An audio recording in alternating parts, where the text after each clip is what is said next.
Hey everyone, Brendan Center here. How are you? Thanks so much for joining me and welcome to Favorite Memories from MTV's Headbangers Ball. Yes, you know it, you love it, I love it. It was such an amazing show.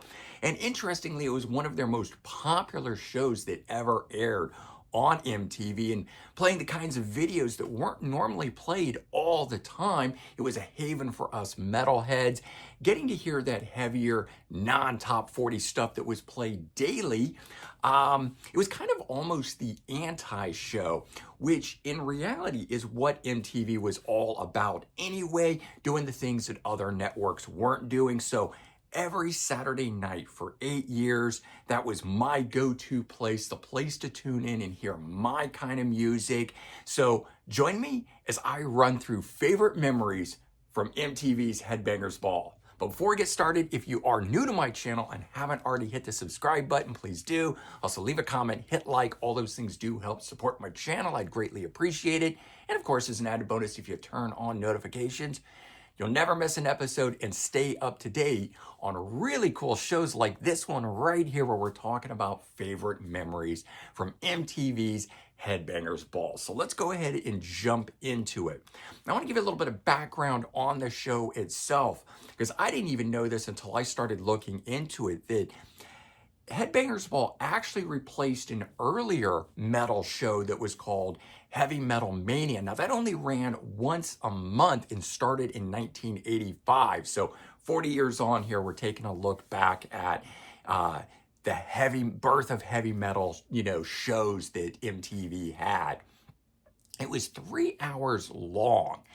And that was kind of a cool thing because it wasn't just a half-hour program or an hour program. We could really sink our teeth into it, getting all of that cool music that we love so much. I mean, when we weren't getting to see it during the week, we finally got 3 hours worth of it on Saturday nights. And it originally aired from 87 to 95. In the US, it continued on in some European markets a little bit longer, I think to 97.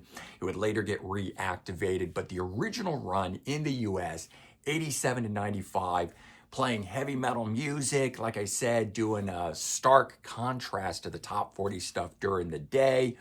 The thing is that with that and the shift that the musical genre went through in 1991 and as you go forward in the 90s, so that mainstream shift that began incorporating grunge, alternative rock, and punk into the show really wasn't what Headbangers Ball was all about. I think that helped in its ultimate demise. The show itself had some spin-off in different iterations and things. As I mentioned, it kicked off again in 2003 to 2007 on MTV2. It spun off a show that was similarly called The Ball in 2021, so fairly recently, and Ricky Rackman, the most popular of the hosts, returned for that, but currently the show is only available to watch online from the website. But let's talk about the host, because that was kind of a key thing too. Now, the original host back in 1987 was the VJ Kevin Seals. And he only did it for the 1 year from 87 to 88. Most people did not consider him to be a very good fit for the show. Likewise with follow-up VJ Adam Curry in 88 to 90. He was very popular as a VJ, but during the daytime, and he had the pretty boy look, much more the glam metal style to him and everything, which wasn't quite heavy enough, I think, for a lot of the metalheads in the thrash scene and stuff like that. So in comes Ricky Rackman in 1990, and he stays until the end in 1995, and that's really where I tuned into it and made the connection with him. And I think most of us have the best memories with Ricky Rackman hosting it. So on that note, let's dive in and talk about some of my favorite memories. Now, one of the things that I absolutely loved about the show itself was the road trips, going on location. And there were some really cool ones. They did the Moscow Music Peace Festival. That was where Motley Crue, Ozzy Osbourne, Bon Jovi, Skid Row, Cinderella, and then the Russian band Gorky Park played a festival over there. And I mean, what a lineup that was. But to be able to see some of that and play some of that and get some of that footage back here to the US was a really cool thing. And remember, this is really kind of pre-internet of any kind. So there was no way to go online and stream and see this sort of stuff. So if it wasn't carried by a regular network to see something, you weren't seeing it. Later on, of course, there were VHSs released of the full Moscow Music Peace Festival, and you could see a lot of that stuff. They would also go on the road to the Monsters of Rock festivals, which the same sort of thing. All bands from our favorite genre of music, ranging from, traditional heavy metal on through glam and thrash. But getting to see those bands, the behind the scenes, I always really love that stuff. One of the memories that sticks into my mind so succinctly for whatever reason was the Halloween special with Megadeth. And this might have actually been when they were presenting the tour that Megadeth did. I'm going to talk a little bit more about that in a bit.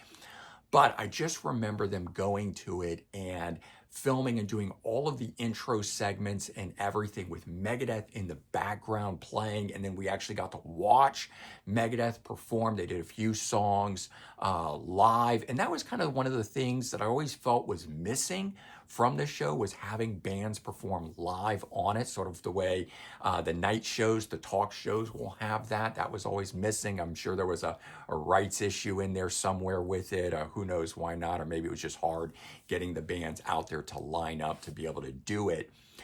But when it did happen, when there was some live music that got played on Headbangers Ball, that's where I really would tune into it. And that whole Halloween special, all Megadeth, the whole night, was just super, super cool. Another one that stands out in my head, and while I never really considered them a heavy metal band, and this is again where the show itself started to veer off on things, and I continued to watch it for a while, but I think this is where it started to lose a lot of fans. That being said, one of the things that stands out in my mind a lot was the Action Water Park trip that was with Alice in Chains. And, they were so strange in what they were doing. I remember seeing, I think it was Jerry Cantrell with the big old, single unigoggle that was on, and the snorkel and flippers. And, they were acting strange and weird. And it was just an interesting thing. It was a whole sidestep. Of course, in my mind, it was not very heavy metal what they were doing. Neither was this next one either, though, was Soundgarden going bowling with them, right? But it was just cool because other channels and shows didn't do things like that. They didn't go out to a water park or bowling, right? Other talk shows had the guests on, and certainly Headbangers Ball would have the guests on to talk to. There's that famous scene where Nirvana is on and Kurt Cobain comes in a ball gown because it's Headbangers Ball. And Ricky asks him, well, tell me about this dress. Why are you wearing this dress? And he said, well, it's a ball gown and we're at a ball, right? And I remember thinking, it was a bit cheesy and all, but it was also tongue in cheek. And it kind of showed you, the beauty of the way Kurt's mind would work, trying to pull, a kind of a fast joke, but you had to be intelligent to get it. And so there were things like that. But something maybe that's more in keeping with the metal is another one that was with Megadeth. And Megadeth at the time was definitely one of my favorite bands. They still are today, so I have a lot of great memories with them. But skydiving with Megadeth. That one there was a very cool one because they took the camera with them jumping out of the plane. They edited in the music of Megadeth to it. They showed them training and getting ready and going up in the plane. And then it was sort of, climax at the end, them jumping out and everything. And Megadeth having the song High Speed Dirt, which is about skydiving and plowing into the ground. It all just fit perfectly for them to do that. There was Oktoberfest in Germany with Danzig, very fitting to have him along with that. And of course, beer drinking. I mean, what doesn't go along with heavy metal music the way beer drinking does, and the history of Oktoberfest and Danzig. Then we had Van Halen at Cabo Wabo. And that was very cool because Van Halen didn't do a lot of those sort of things to get the behind the scenes, right? They were always one of those bands that was very tight-lipped, and you didn't get to see behind the curtain very often as far as that was concerned. So anything extra from Van Halen was very, very cool. But all of those different kind of on-site, traveling with, going on location, the road trips, I always really liked those. And so what I mentioned a little bit earlier with the Megadeth was that Headbangers Ball also presented tours, and that was a very cool thing too, because one of your favorite shows then has a tour, and then getting to see them on those tours and getting to go to that tour and having the whole thing be about what you love, the Headbangers Ball, was a very cool thing. The first one was in 1987, headlined by Halloween, Armored Saint, and then Grim Reaper. The 1989 tour, 2 years later from that, had Anthrax, Exodus, and then interestingly, Halloween opening on it to go from headliner to opener. But I mean, I'm sure the venues got much, much bigger with having Anthrax headlining it, a far bigger band, even though Halloween had its own success. The one that I remember though, and the one that I actually went and saw, was the 1992 Megadeth with Suicidal Tendencies opening. Just that whole experience. I mean, for me, Saturday nights, I had to see it. I used to stay up late. One of my favorite memories, incidentally, was we had a living room separate from our den, and there was another TV out there, and it was in a separate room, and I could close a door. And so I would move out there on Saturdays and sleep in the living room with the TV, stay up to 11 o'clock to 2 a.m. That's when this ran, and stay up late, which of course I didn't get to do during the week, right?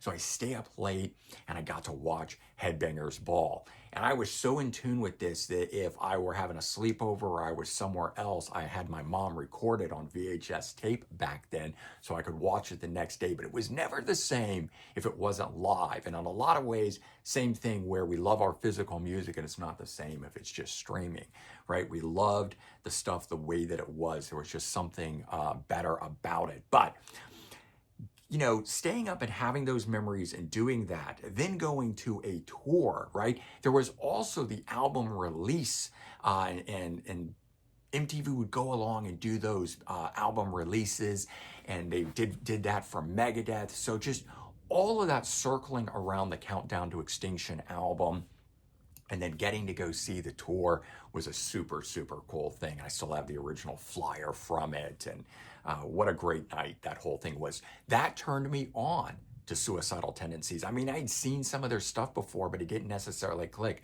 But going to that show turned me on and made me a huge fan of Suicidal Tendencies, the Lights, Camera, Revolution album. At that time, they had not dropped a new one just yet. The other thing was I loved video premieres, brand new videos hitting. I mean, I liked seeing the classics and stuff, but for me, it was seeing that brand new video that hadn't aired yet, that special first time it was gonna air.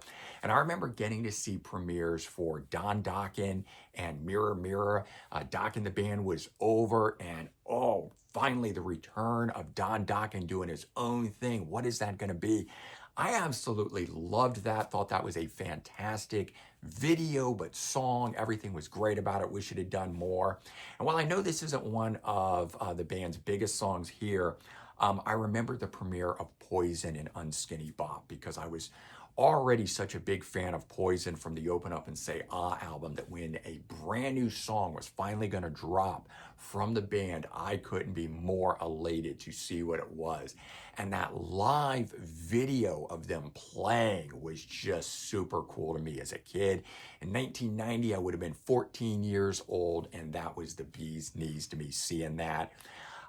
Waiting and waiting and waiting for new Guns N' Roses, and when they dropped You Could Be Mine on there, and I could finally see that. That was such a cool thing, you know, for brand new Guns N' Roses. Even though at that point it was part of the Terminator 2 soundtrack, of course that was the lead up to the Use Your Illusion releases. But the first brand new thing with a music video that we knew was leading towards the albums that were coming out.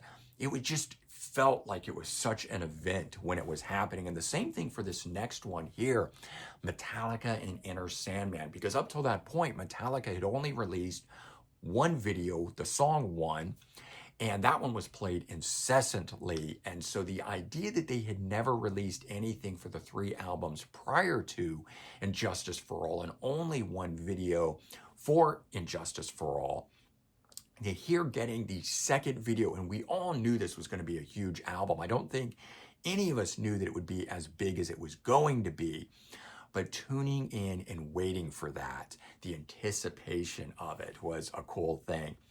And this band, while not as big as these other ones here, Kix. I was a big fan of Kix. I loved the Blow My Fuse album. And when they dropped Hotwire and Girl Money came out, that was a big thing for me, like the Poison. Again, I remember I was into glam metal, loving all of that. But I also really remember a couple videos on when they dropped Same Jane, when they were still playing other stuff, and I totally wasn't expecting it, and it just came out of the blue and came up. I don't even think it listed it as a premiere. It just was like, boom, here it is. And I about lost my shit because I was such a big fan of them to see that. And that was my favorite song off of the Hotwire album. So I wasn't expecting it. I was so glad to see they turned it into a video. So I had lots of good memories of things like that. Now, if you guys can guess what my favorite segment of Headbangers Ball was, do you guys know? It was the Friend at Large. Lon Friend, the editor of Rip Magazine, would come on, and it wasn't every episode, but it got to be pretty regular, where he would do a news segment. And I loved that. I loved getting to find out about upcoming things. He had interviewed a band, they were working on an album, and I specifically remember his announcement of the Black Album. I don't know if this was the first place it got announced, but he had been in the studio with them. He had a printout of what the album cover looked like. He announced that it was called the Black Album. And this was the first time that I got to hear anything about it. And like seeing the Enter Sandman video, it just felt big. It just felt like it was something special. You knew it was going to happen. It was this zeitgeist moment that you can't recreate or replicate or force to happen. It just happens with the way the buzz is. And it was such a cool thing. But anytime Lon Friend came on, I thought he had an amazing personality. He was a character in and of himself. He was way over the top in his delivery of stuff.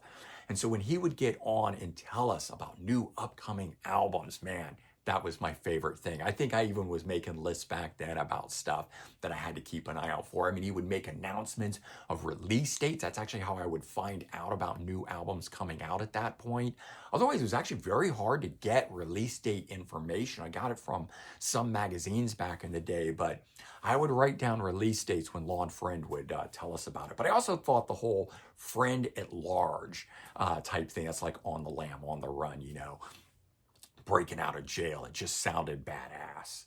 And I got turned on to so many cool bands through the show. If any one thing out of Headbangers Ball was great, it was being turned on to killer music that wasn't played anywhere else, you know, on MTV, at least at that time.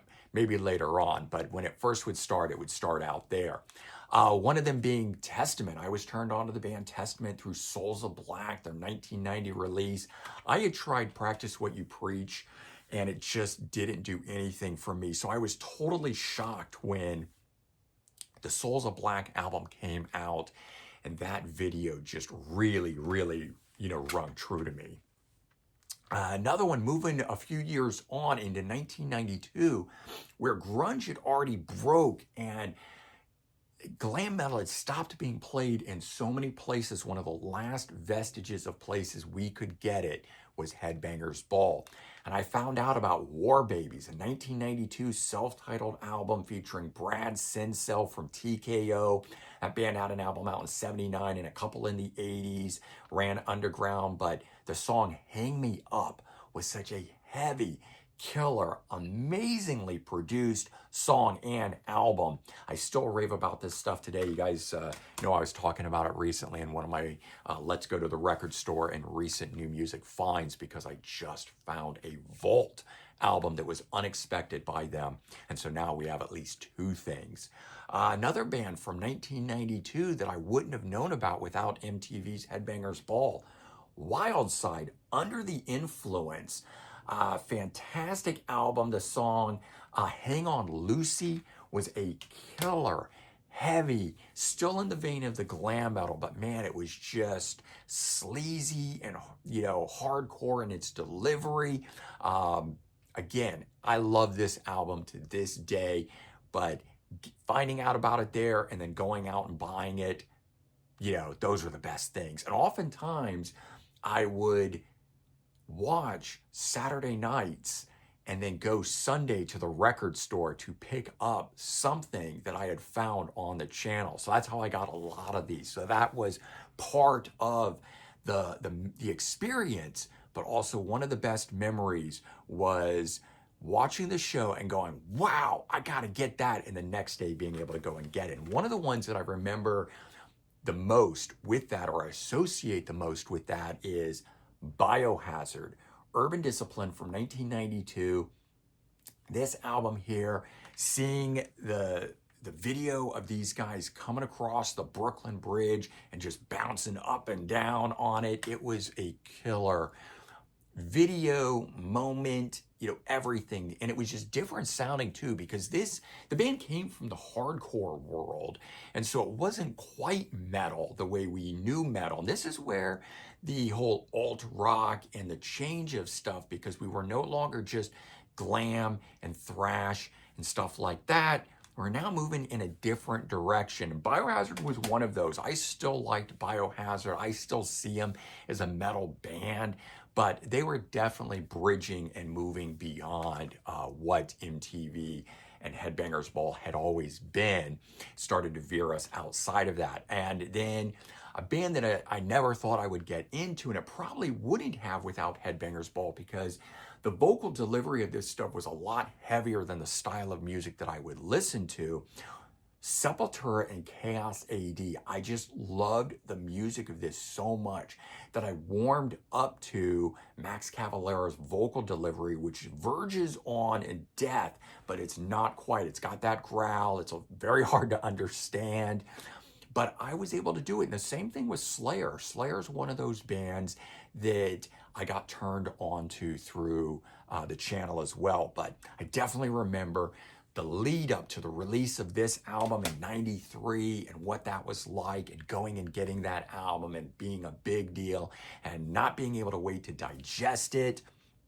So many great memories of watching the music videos in advance of albums coming out and then going and getting those albums. And for me, just Headbangers Ball tied into so much for me of my life at that time, especially from 8th grade until almost the end of high school. So a good solid 4 years, maybe almost a 5-year period of there. This was a major thing for me. And one of my last memories of Headbangers Ball was Rob Zombie redecorating the set. They got rid of the old set, and then he came out and he would paint, because he was an artist, and so he did all kinds of amazing art and stuff on the backdrop that would become the Headbangers Ball set. And he did it weekly. And I don't know how often they filmed Headbangers Ball. I don't know if they literally did it once a week, or they might have filmed multiple segments, but he just showed up and he worked in the background. And so we got to interview and talk to Rob Zombie every week, as well as whatever was the planned stuff. And I don't remember how long that went on. I feel like it went on for months. Probably only went on for like 4 weeks or something, but it did seem like it was a really long time. And I just thought that was a cool thing. It was like a little added bonus, a background thing that was happening, having this killer guy, Rob Zombie.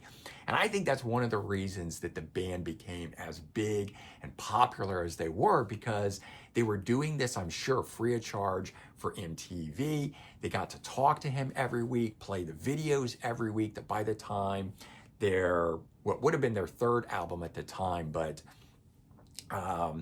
I'm trying to remember the name of it now, but their third album, the follow-up to Los Exorcisto, I think that's why that became the big hit that it did, because having Rob on there so much just put him in the conscious of everybody. I mean, it's fantastic marketing for Rob. If he wasn't seeing that already when he agreed to do it, then who knows? But I think he was an absolute genius in that, realizing what he could gain by doing that, by accepting that.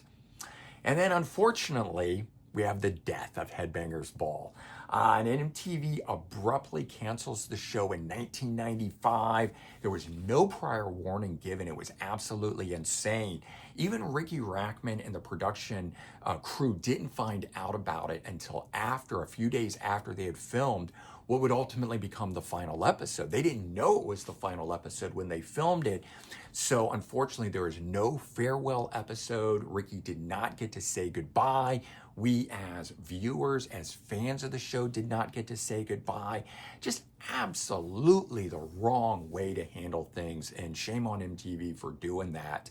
I'm still mad at them to this day. But in the years since, a lot of people consider the cancellation, the abrupt cancellation of Headbangers Ball and the way that they handled that whole fiasco to be the moment that MTV jumped the shark. And if you don't know what that saying means, it's generally where everything goes downhill, where they make such a blunder that is the downfall of whatever it might be, a TV show or something, and in this case, MTV, because that's where the channel started to move away from what it was known for, playing music videos and focusing on music, to doing more reality TV programming and episode type shows, as opposed to focusing and centering around music.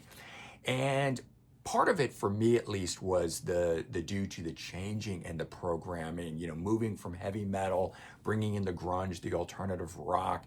I think that also led to the downfall of it. I assumed that the ratings must have fallen significantly for MTV to simply cancel it the way that they did. But I began to lose interest in late 93, early 94. I know by the time it was canceled in 95, I was not a regular viewer at that point. I only tuned in here or there. If I happened to be up, I might watch the first hour. I didn't really watch the whole thing, because it would play so much stuff that I didn't really care for, and I would complain constantly, that's not heavy metal. What are they doing playing it on there? I remember specifically seeing them play Gin Blossom's Hey Jealousy on there, which is a jangle pop song, which never should have been played, but it got played because it was popular.